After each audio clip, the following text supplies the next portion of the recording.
kan. Kenapa sih cewek ini nggak mau gitu nembak cowok? Kenapa mereka masih tahan dipukul, masih tahan dengan perlakuan suami mereka yang seperti itu? Apapun bisa dimaafkan Kecuali selingkuh. kecuali selingkuh dan kekerasan. Assalamualaikum warahmatullahi wabarakatuh. Bersama kami di Sudut Podcast. Perkenalkan, nama saya Chandra Kirana dan kita kedatangan narasumber yaitu Kak Intan. Buat Kak Intan sendiri, boleh diperkenalkan dirinya untuk pemirsa? Oke, baik. Terima kasih Kak Chandra. Perkenalkan, nama aku Intan. Sekarang aku kuliah di jurusan Ilmu Komunikasi Universitas Malik Saleh. Kakak kan sebagai mahasiswa nih. Mm-mm. Boleh diperkenalkan, kakak itu mahasiswa angkatan berapa? Dan apakah sebagai mahasiswa aja atau ada pekerjaan lain? Oke, aku masuk kuliah itu tahun 2021. Aku angkatan 2021. Berarti kita samaan lah Kak ya? Ya, kita sebaya. Jadi selain kuliah, aku juga ada ikut organisasi di luar dan kerja juga sih part time. Kalau boleh tahu, kakak itu masuk organisasi apa dan pekerjaannya apa? Gitu. Oke, kalau organisasi di kampus itu semester 1 sama 2 aku sempat masuk di himpunan ilmu komunikasi, cuman karena bentrok sama organisasi di luar, jadi aku memutuskan untuk melepas salah satunya. Jadi aku nggak ikut lagi himpunan dan aku memilih fokus di PMI Kota Luxmawe. Oh, berarti awalnya kak itu masuk Himako gitu ya? Iya, Himaku, kita bagian dari ya. Himaku. Komunikasi banget. Dan kakak sebagai mahasiswa itu kan kuliah nih, Iya, benar. kegiatan sehari-harinya. Dan di PMI itu apakah kakak itu bekerja? Mendapatkan uang gitu? Ya. Kalau di PMI, kalau di PMI sebenarnya dulunya tuh relawan, cuman bekerja itu setahun ke belakang udah bekerja di PMI. Bekerja itu digaji kak? Ya pastinya digaji. Kalau udah bekerja. Banyak duit lah ya kan? Cukup Untuk kuliah ya kak? Iya. Untuk jajan juga ya? Ya untuk jajan cukup, insya Allah cukup. Ya, begini Kak Intan. Kita kan berbicara di podcast ini, kita itu membahas tentang kesetaraan gender. Nah, menurut Kak Intan sendiri, apa sih kesetaraan gender itu? Oke, ini topik yang sangat berat ya. Ya. Tapi sebelum kita bahas tentang kesetaraan gender, kita sepakati dulu nih antara narasumber dan host. Iya. Kita sepakati dulu bahwa kesetaraan gender itu nggak cuman diperjuangkan oleh perempuan. Anda sepakat nggak tentang ini?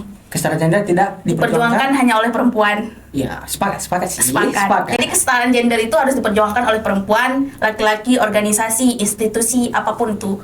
Pokoknya semua orang itu harus berperan penting nih dalam memperjuangkan kesetaraan gender. Karena kenapa? Ini bukan menyangkut tentang perempuan doang.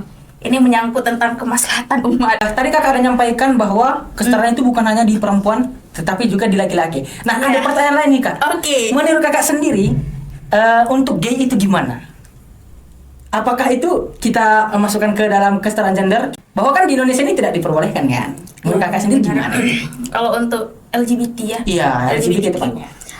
Sebenarnya saya melihat ini kalau dari segi agama ini memang tidak diperbolehkan ya. Tapi kalau dari segi bernegara, mereka itu harusnya mendapatkan hak dan kewajiban yang sama. Tapi untuk saya pribadi, saya tidak sepakat dengan LGBT sih. Karena Tapi itu- secara negara mereka harus diberikan hak dan kewajiban yang sama. Mereka itu tidak boleh dibedakan karena mereka itu gay, karena mereka itu lesbi. Negara kita negara hukum nih ya, Indonesia. Banyak sekali orang seperti itu, tapi tersembunyi gitu kak. Apakah negara ini memperbolehkan gitu untuk kedepannya? Harusnya tidak boleh. Negara kita ini negara yang beragama.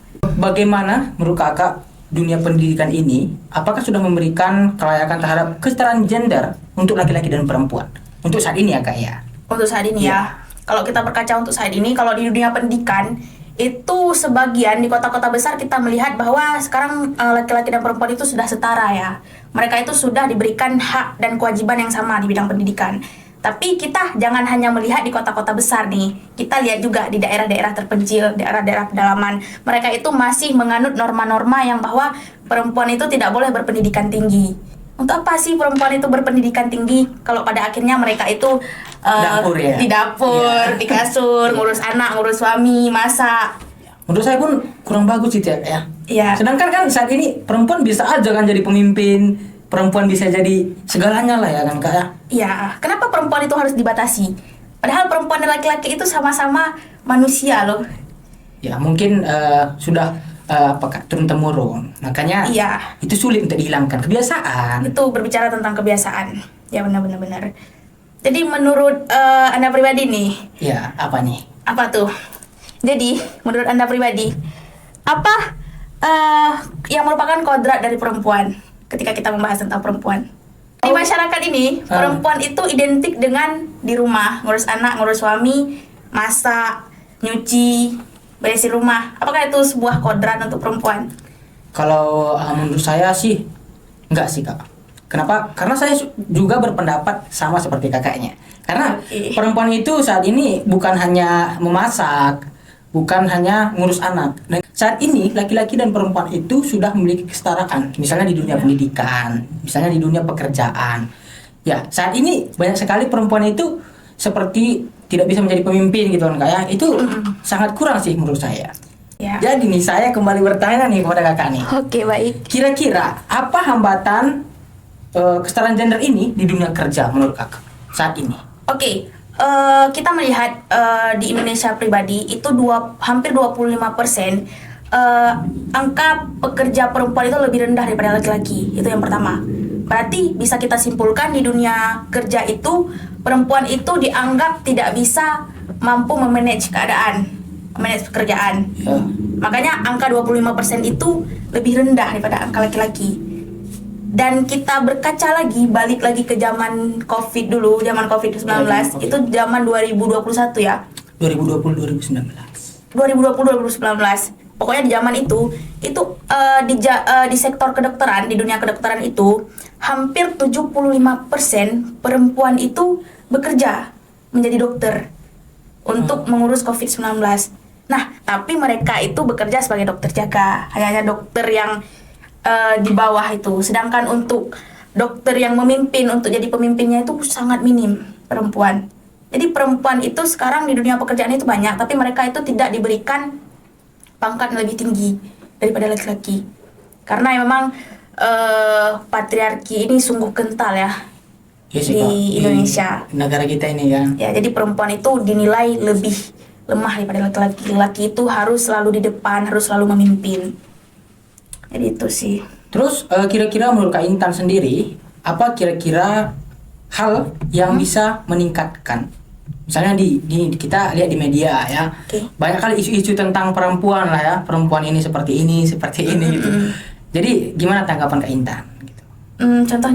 Contohnya misalnya dalam media kita melihat seperti yang Kak Intan tadi bilang, perempuan itu nggak seharusnya kerja, perempuan itu nggak seharusnya jualan di TikTok gitu kan.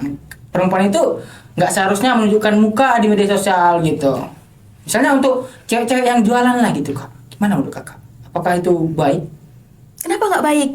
Ya. Harusnya laki-laki aja yang boleh jualan. Ya. Perempuan itu nggak boleh. Maksud saya seperti ini Kak. Ini agak sensitif ya membahas topik tentang perempuan. Nggak apa-apa Kak. Supaya nanti kan pemirsa ini bisa sekaligus mendapatkan ilmu juga. Iya, benar. Di media sosial saat ini banyak kali isu-isu tentang perempuan yang perempuan nggak baik lah. Misalnya kayak perempuan malam, kupu-kupu malam gitu lah ya Kak. Itu kan identik dengan perempuan kan? Iya. Gimana lah tanggapan kakak? Kalau perempuan keluar malam itu adalah perempuan nggak baik. Oke, kita balik lagi tadi ke pertanyaan awal. Sebenarnya yang dituntut dari kesetaraan gender itu apa sih?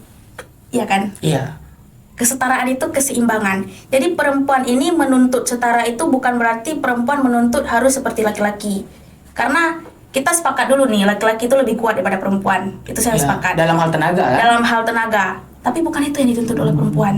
Perempuan tidak menuntut kesetaraan dalam hal tenaga. Tapi perempuan menuntut kesetaraan dalam, pertama, hak mereka untuk memilih jalan hidup mereka. Hak mereka untuk bermimpi. Hak mereka untuk memimpin diri mereka sendiri. Dan hak mereka untuk berpendidikan tinggi semau mereka. Dan pertanyaan Anda tadi itu balik ke hak pertama. Hak mereka untuk memilih jalan hidup mereka sendiri. Jadi kalau perempuan sudah memilih jalan hidupnya seperti itu hak perempuan dong. Itu nggak ada dispensasi dari orang-orang luar. Kita itu, kenapa hanya laki-laki yang diperbolehkan untuk memilih jalan hidup mereka? Mereka mau kemana? Sedangkan perempuan kenapa nggak boleh? Dan kalau menurut saya pandangan tentang perempuan yang keluar malam itu emangnya kenapa? Kan nggak semua perempuan yang keluar malam itu nggak baik. Dan walaupun perempuan keluar malam itu karena memang pekerjaan yang nggak baik, itu hak mereka loh. Tapi di masyarakat ini Kak, itu udah dicap nggak baik gitu. Kalau di masyarakat misalnya di perkampungan lah, ada cewek yang sering keluar malam. kita kan nggak tahu dia keluar malam itu bekerja atau ngapain lah kan. Tapi dalam pandangan masyarakat itu sudah dipandang nggak baik. Nah, ini Nah, seharusnya. cara yang saya tanyakan kepada kakak, gimana sih menurut kakak itu kan caranya supaya masyarakat itu nggak berpikir ke situ gitu? Apa yang bisa kakak sampaikan untuk masyarakat? Oke, kalau untuk masyarakat yang harus sebenarnya yang harus mengedukasi masyarakat itu kita anak muda nih, generasi Ya. muda, Gen Z ya. Generasi muda. Jadi yang harus kita lakukan itu yang pertama, kita harus membekali orang-orang tua kita itu dengan ilmu pengetahuan yang lebih. Karena kan kita sekarang di zaman sekarang kita dapat pendidikan yang lebih nih daripada orang tua kita. Nah, Ya. kita harus membekali mereka itu juga. Kita harus memberikan pemahaman kepada orang-orang tua kita bahwa apapun yang terjadi itu jangan langsung dicap. Ngerti nggak? Misalnya nih contoh, ada berita yang mengatakan bahwa apel itu beracun kalau dimakan. Apakah kita akan telan terus berita itu mentah-mentah? Enggak. Enggak. Kita saring dulu lah. Kita saring. Kan. Apalagi kan apel kan enak. Makanya orang-orang sekarang itu mudah sekali termakan hoax. Karena mereka tidak mau mencari tahu. Budaya membaca kita itu rendah banget, minim banget. Jadi ketika ada apa-apa itu cari tahu dulu. Misalnya nih kayak contoh perempuan keluar malam. Kita kan nggak tahu dia ngapain keluar malam. Bisa saja dia bekerja untuk memenuhi kebutuhan keluarga, kebutuhan rumah. Kita apa-apa itu jangan langsung ditelan mentah-mentah. Oh, dia perempuan nggak baik. Nggak. Apa-apa itu kita cari tahu dulu, analisis dulu. Apakah kebenarannya itu begitu? Jadi jangan langsung percaya gitu ya. Jangan langsung percaya. Apalagi kita anak ilmu komunikasi ya. Karena ilmu komunikasi itu harus komunikatif, bro. Jangan Dan langsung menelan. Ilai, Kak, ada yang ingin saya tanyakan nih. Oke. Menurut kakak sendiri kan, di wilayah keluarga itu, gimana pendapat kakak tentang, misalnya ada sebuah keluarga, dia tidak memberikan istrinya itu bekerja, sedangkan menurut di pemikiran laki-laki ini tadi, bahwa perempuan itu nggak boleh bekerja, harus di rumah aja gitu. Gimana?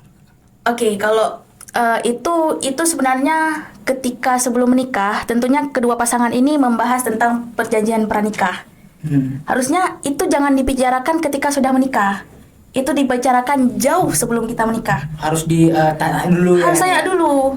Kita itu namanya aja kita ingin membangun suatu hubungan untuk seumur hidup nih. Kita akan hidup bersama. Kok hal-hal kayak gitu nggak diomongin sebelum kita hidup bersama gitu? Paham nggak sih? Iya, paham nggak? Tapi saat ini kan Kak, orang Iya. PDKT itu, orang sebelum nikah itu, mereka itu nggak ada mikir ke situ gitu loh Kak. Mereka itu mikir enaknya aja. Jadi ini pentingnya. kita salah kan Kak? Iya benar-benar itu salah. Ini pentingnya kita mahasiswa komunikasi ini harus berpikir ke depan. Jadi sebelum kita menikah, kalau saya jadi menikah nih, misalnya saya menikah dengan seorang pria nih, Iya. saya akan bertanya dulu, apakah setelah menikah saya boleh bekerja atau tidak. Jadi itu harus dibicarakan sebelum-sebelumnya. Kalau memang dirasa tidak cocok, nih misalnya suaminya nggak kasih kerja, ya udah berarti kita nggak cocok nih, udah cari lain gitu. Jangan dipaksakan sesuatu yang tidak cocok. Perempuan yang terkena intimidasi, perempuan yang tidak mendapatkan haknya, seperti misalnya dia mendapatkan pelecehan, catcalling gitu. Kira-kira menurut kakak apa sih yang bisa diberikan pemerintah untuk kaum perempuan itu? Kan kita lihat nggak ada keadilan gitu Kak di situ. Kira-kira apa yang bisa kakak berikan masukan gitu? Kalau untuk memberikan masukan kayaknya kita terlalu dini ya untuk memberi masukan kepada Nggak apa-apa, pemerintah. kita sudah mahasiswa. Ya kita sudah mahasiswa, kita bisa mengkritik Ya, ya. bisa. Mungkin jangan kita membahas tentang pemerintah dulu, kita bahas dari segi individu dulu. Ya, dari perorang. Perorangan. Oke, Kak. Kakak jelaskan Kita tuh. melihat perempuan itu sebagai apa? Berarti kita itu dari laki-laki dulu nih harus mengontrol mereka, hasrat mereka. Iya sih Kak. Yang kita lihat juga kan banyak orang yang udah menikah, cerai. Itu kan kasihan ceweknya gitu enggak ya? Kenapa kasihan ceweknya? Iyalah Kak, kan misalnya udah nikah kan, diceraikan. Kalau cowok kan nggak berbekas, kalau cewek itu kan ninggalin anak gitu. Nah, ini pemikiran seperti ini. Kenapa cewek itu dikatakan berbekas, sedangkan cowok nggak dikatakan berbekas ketika mereka telah melakukan hubungan seksual? Itu kenapa? Iya Kak, maksud saya kan, kalau misalnya dia sudah menikah, dia kan ada peninggalan anak. Adna gitu ya. Oke, itu saya pernah berpikir ke sana. Itu saya kenapa saya selalu mengatakan kepada teman-teman saya bahwa usahakan ketika sebelum menikah dan ketika sesudah menikah itu kalau diizinkan oleh suami kita bekerja. Kenapa? Karena kita nggak tahu suami kita ke depan. Apakah mereka akan menceraikan kita ataukah mereka meninggal? Kita nggak tahu.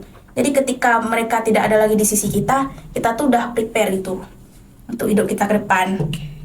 Udah ada prepare. Jadi kita nggak dianggap bergantung pada suami.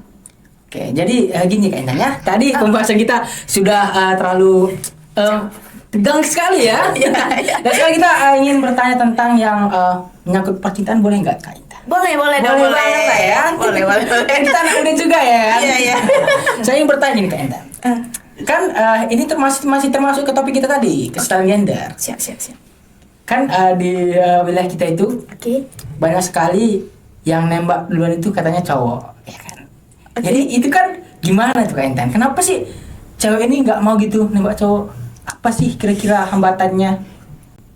Itu Kalau Kak Intan sendiri lah, Kak Intan kan cewek, harusnya ngerti lah. Kenapa gitu? Apa karena nervous atau apa?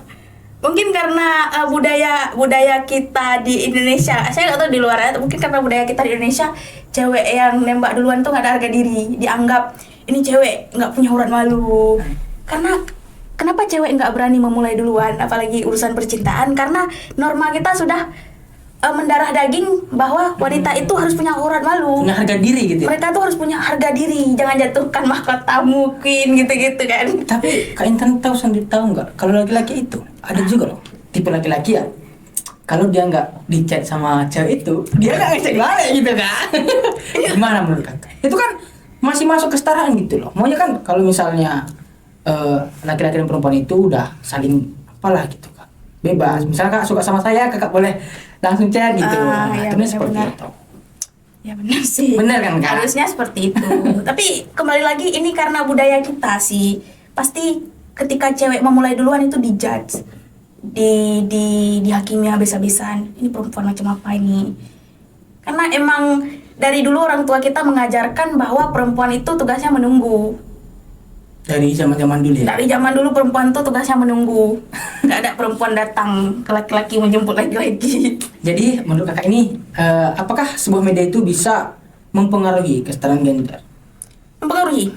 Sangat ya Kak ya. Iya. Misalnya kaum cewek melihat Najwa Shihab, jadi mereka pengen seperti Kak Najwa gitu ya. Oke. Sekarang banyak sekali aktivis perempuan itu yang menyuarakan atau mengkampanyekan tentang kesetaraan gender itu di media sosial. Contohnya seperti yang kakak sebutkan tadi, Najwa Shihab, ada juga Cinta Laura, Iya. Cinta Laura, Maudy Ayunda, dan beberapa influencer lainnya. Mereka itu sekarang lebih mempromosikan tentang kesetaraan gender itu di media sosial karena lingkupnya itu luas dan lebih Iya. mudah. Dan cepat dia berkembangnya. Kak, ya. Cepat dia berkembang. Dan gini Kak, kenapa di wilayah pedesaan itu sangat sulit untuk menerima hal tersebut gitu? Misalnya dia melihat di media kan, cewek itu harus bekerja gitu. Umumnya masyarakat yang di pedesaan atau tempat yang terpencil itu sulit sekali.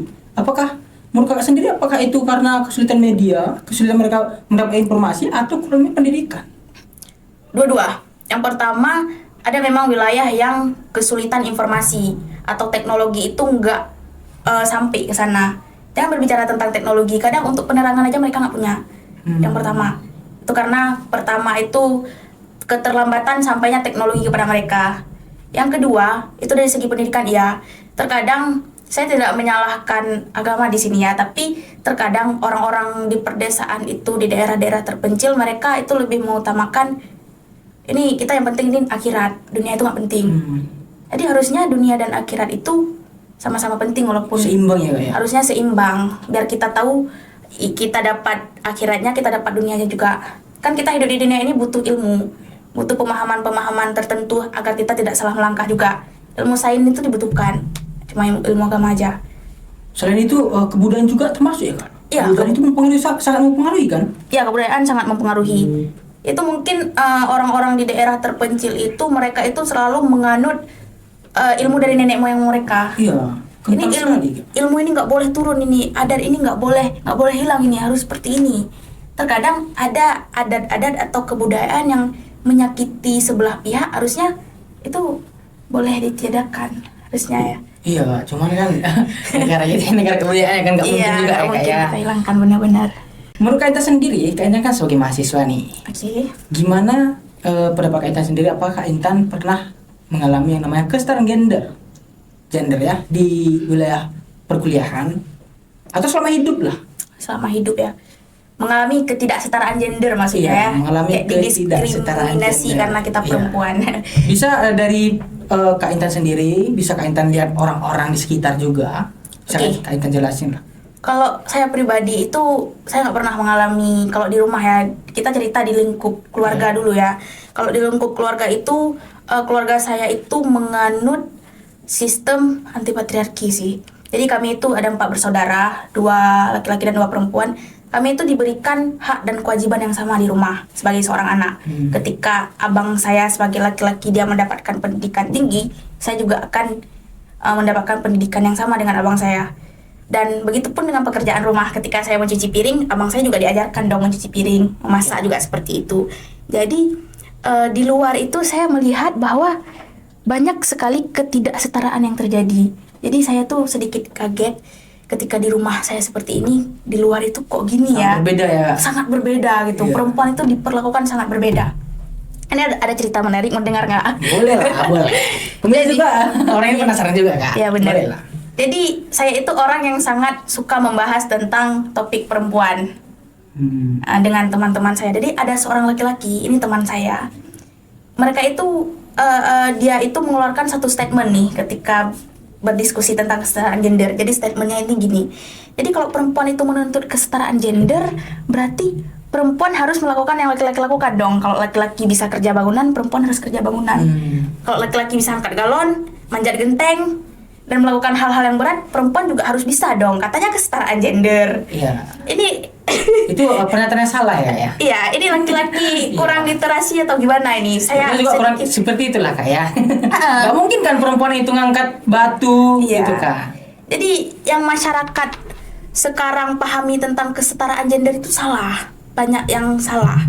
Mereka mengatakan bahwa setara harus dari segala lini setara. No. Karena nggak semua lini itu harus setara. Nggak. Seperti yang saya sebutkan tadi, setara yang dituntut oleh perempuan itu Haknya ya kan. hak dan kewajiban yang sama gitu. Bukan hak, bukan kewajiban untuk menjadi laki-laki, menjadi sekuat laki-laki secara fisik. Nggak.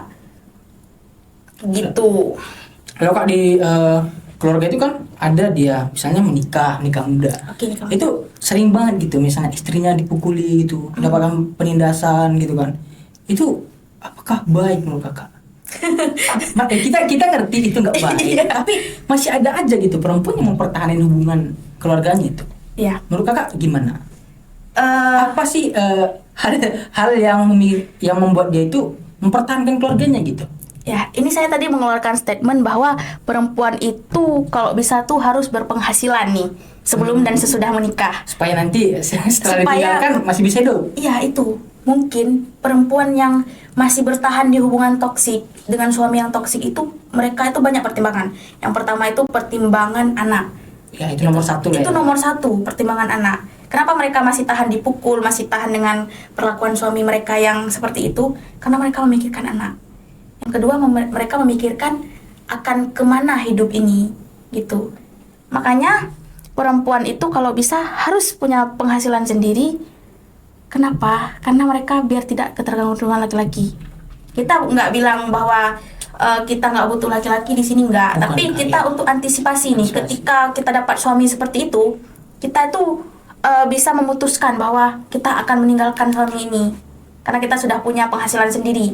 Iya. Kita sudah bisa menghidupi anak-anak kita nih tanpa si suami ini. Itu Iya sih, Kak.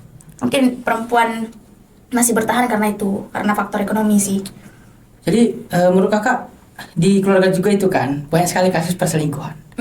Menurut Kakak gimana sih orang selingkuh itu gitu?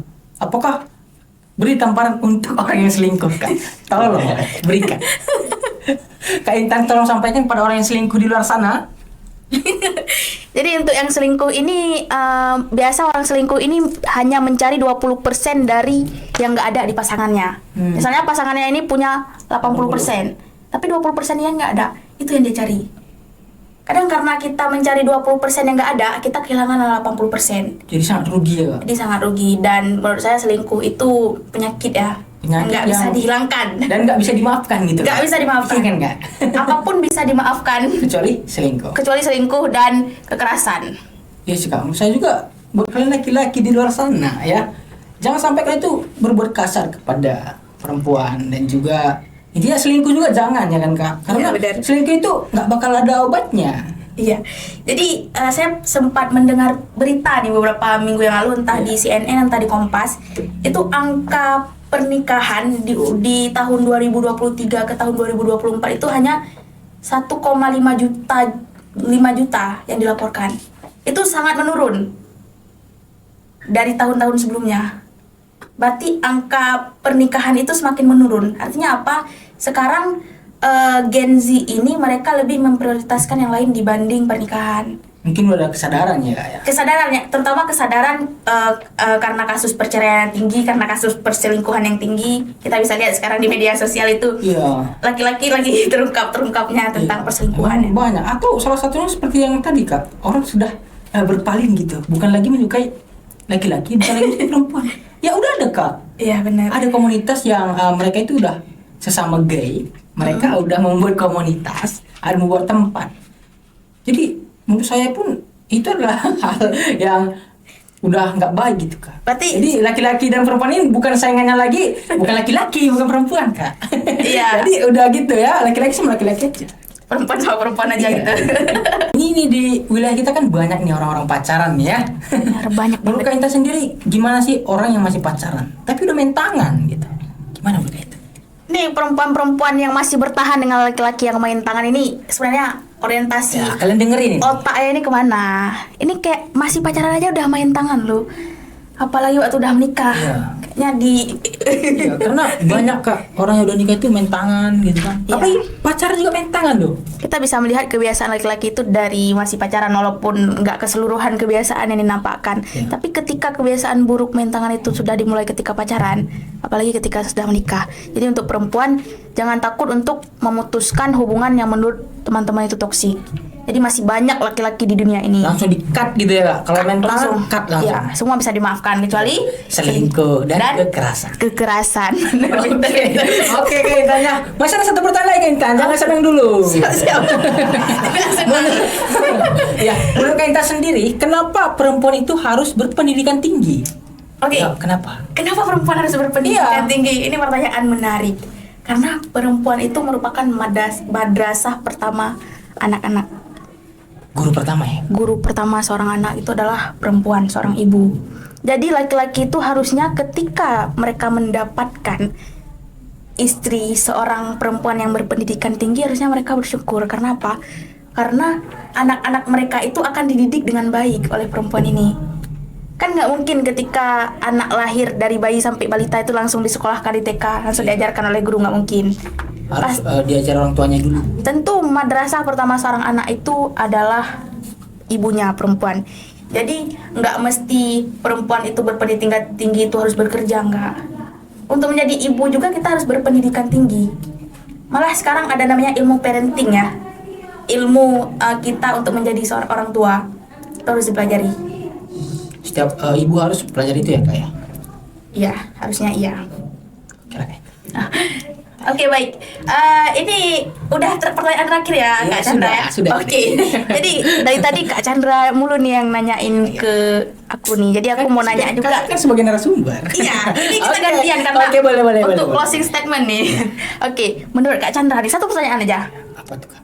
Apa peran pria dalam mendukung kesetaraan gender nih menurut Kak Chandra? Ya, menurut saya pribadi nih Kak ya, Iya. dan juga saya melihat dari lingkungan kita sekitar bahwa apa sih peran laki-laki atau peran pria dalam mendukung Kesetaraan kesetaraan gender. gender? Ya.